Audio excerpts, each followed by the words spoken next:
بندہ درود پڑھتا ہے تو درود جب ختم کرتا ہے تو وہ ایک نور کا سمندر ہے جو اتنا بڑا ہے کہ دنیا کے سارے سمندر قطرہ احسانات کا تصور کر کے درود کی ایک تسبیح پڑھیں، اس کی طاقت اور ہے۔ انسان نا اگر اپنے دل کو روشن کرنا چاہتا ہے، دل کو زندہ کرنا چاہتا ہے، دل کی دنیا آباد کرنا چاہتا ہے یا دل کی دنیا شاد کرنا چاہتا ہے، صبح شام ایک تسبیح وقت نکال لے درود پاک کے لیے۔ درود ابراہیمی کے اندر نور ہے، سرور ہے، سکون ہے، راحت ہے، روحانیت ہے، نورانیت ہے، عطا ہے، شفقت ہے، مہربانی ہے، القاء ہے، کیف ہے، کیفیات ہے، قبر کا نور ہے، حشر کا نور ہے۔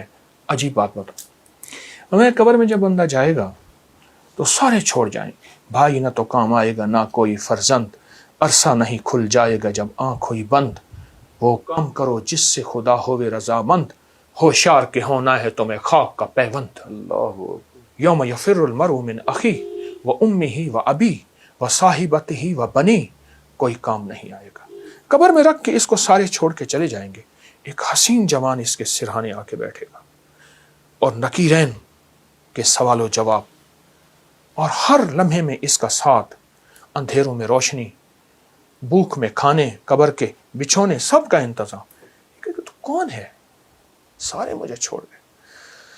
کہا میں وہ درود ہوں جو تو اٹھتے پڑھتا تھا، بیٹھتے پڑھتا تھا، سوتے پڑھتا تھا، جاگتے پڑھتا تھا، تو مجھے نہیں بھولا، میں تجھے نہیں بھولا۔ اللہ اللہ ہر لمحہ۔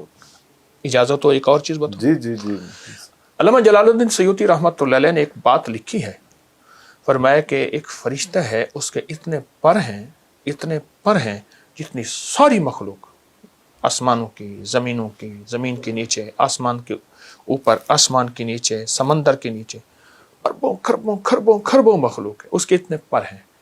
جب فرمایا بندہ درود پڑھتا ہے تو درود جب ختم کرتا ہے تو وہ ایک نور کا سمندر ہے جو اتنا بڑا ہے کہ دنیا کے سارے سمندر قطرہ اللہ کے علم میں ہے، اس سمندر میں ڈبکی لگاتا ہے۔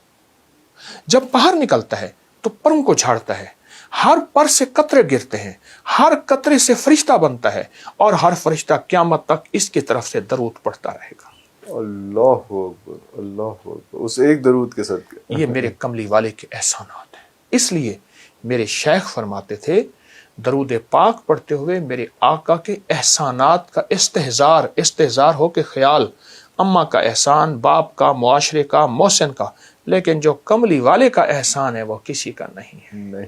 احسانات کا تصور کر کے درود کی ایک تسبیح پڑھیں، اس کی طاقت اور ہے۔ اللہ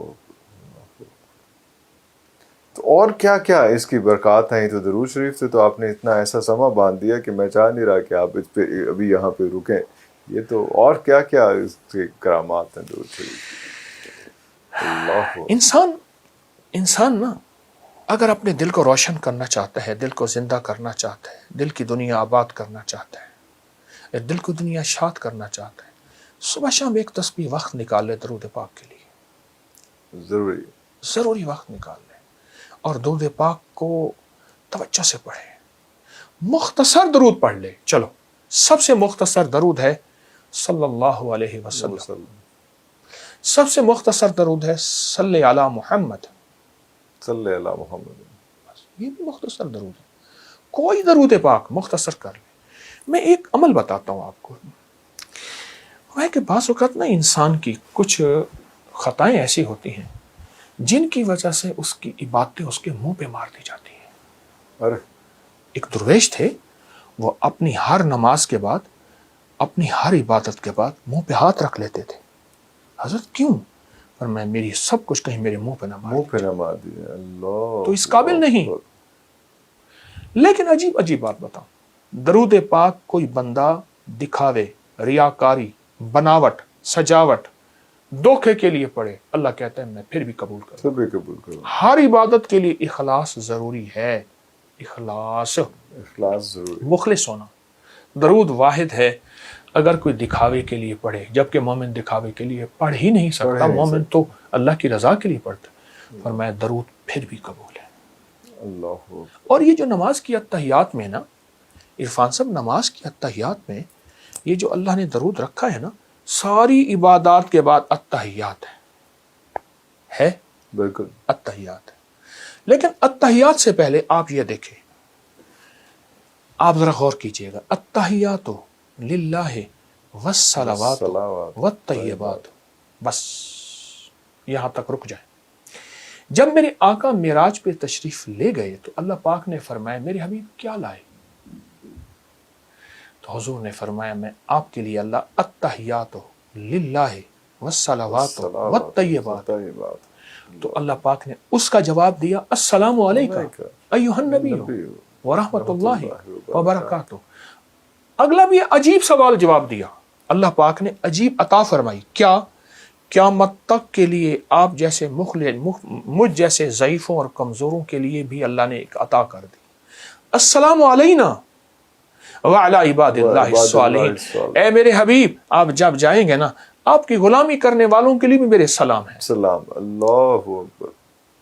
آپ غور کریں۔ اچھا اب اس کے بعد اگلی کہانی اور سچی کہانی، التحیات للہ والصلوات والطیبات والسلام علیک ایھا النبی ورحمۃ اللہ وبرکاتہ والسلام علینا وعلی عباد اللہ الصالحین۔ ٹھیک، اس کے بعد اشہد اللہ پڑھ کے سارا کچھ پڑھنے کے بعد پھر آپ درود پڑھتے ہیں، اور درود آخر میں پڑھتے ہیں۔